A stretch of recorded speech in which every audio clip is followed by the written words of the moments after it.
Assalamualaikum warahmatullahi wabarakatuh. Perkenalkan, nama saya Arna Laila Sari dengan nomor induk mahasiswa 121206028 dari Program Studi Pendidikan Biologi 2A Universitas Islam Negeri Sunan Gunung Jati Bandung.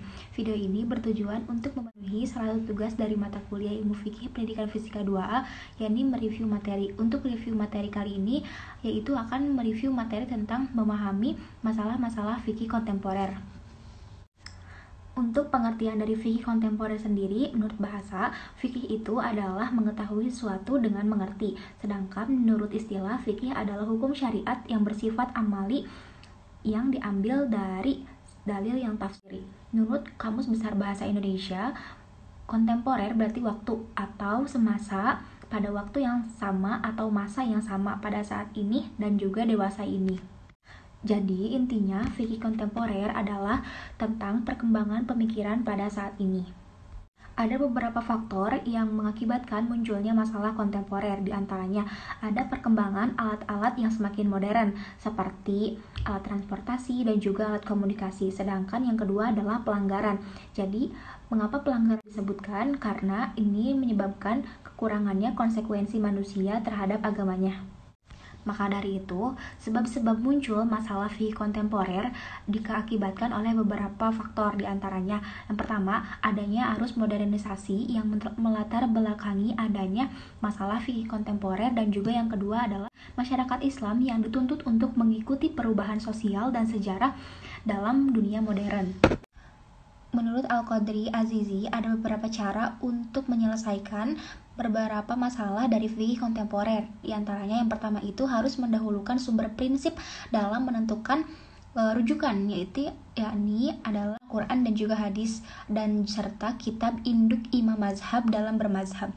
Yang kedua adalah berani mengkaji pemikiran ulama atau keputusan hukum organisasi kemasyarakatan Islam dengan pendekatan critical study atau history of ideas, dan tidak hanya terbatas oleh doktrin dan juga dogmatis. Yang ketiga adalah karya ulama klasik diposisikan sebagai knowledge baik deduktif maupun empirik. Yang kelima adalah responsif terhadap permasalahan yang muncul karena masyarakat selalu ingin jawaban yang cepat dari pakar fikih. Yang keenam adalah al-hakim al-khomsah atau wajib, haram, sunnah, mubah, dan makruh agar dijadikan etika dan juga ajaran di tengah kehidupan bermasyarakat. Selanjutnya adalah masalah kontemporer. Untuk masalah kontemporer sendiri adalah suatu pokok persoalan yang terjadi pada saat kini atau masa sekarang atau trending topik yang terjadi pada saat ini, sehingga penyelesaian pada masalah ini harus diselesaikan dengan masa sekarang atau yaitu masa modern. Maka dari itu, salah satu cara efektif dalam berijtihad merespon permasalahan kontemporer adalah dengan cara melakukan ijtihad jama'i atau ijtihad kolektif.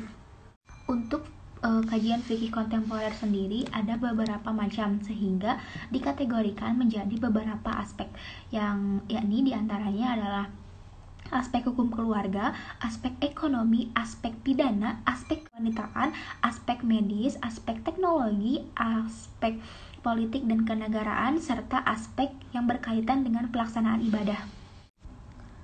Urgensi ijtihad dalam menyelesaikan masalah fikih kontemporer. Seperti yang sudah dijelaskan tadi, bahwasanya salah satu cara efektif dalam berijtihad merespon permasalahan kontemporer adalah dengan melakukan ijtihad jama'i atau ijtihad. Maka dari itu, untuk pengertian ijtihad sendiri menurut bahasa berasal dari kata jahada, yang artinya bersungguh-sungguh atau mengerahkan segala kemampuan. Sedangkan menurut istilah, ijtihad itu adalah upaya dengan mengerahkan segala kemampuan dan dalam melakukan suatu pencarian pengetahuan hukum.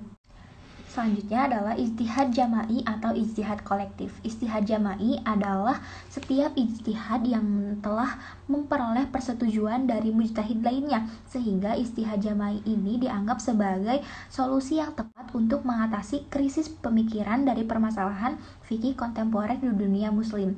Ijtihad jama'i ini harus memiliki dua fungsi, diantaranya itu yang pertama sebagai upaya memecahkan suatu hukum permasalahan baru yang belum disinggung oleh Al-Quran dan juga Sunnah serta produk ijtihad ulama terdahulu. Yang kedua adalah untuk melihat pendapat yang paling sesuai dengan cita kemaslahatan manusia universal sebagai spirit ajaran agama Islam. Untuk tujuan hukum Islam sendiri yaitu bertujuan untuk mewujudkan kemaslahatan umat Islam di dunia maupun di akhirat. Maka dari itu ada 5 tujuan syariat, diantaranya itu untuk melindungi agama, untuk melindungi jiwa, untuk melindungi pikiran, untuk melindungi harta, dan juga untuk melindungi keturunan. Baik, mungkin hanya itu yang dapat saya sampaikan. Kurang lebihnya mohon dimaafkan. Semoga bermanfaat. Wassalamualaikum warahmatullahi wabarakatuh.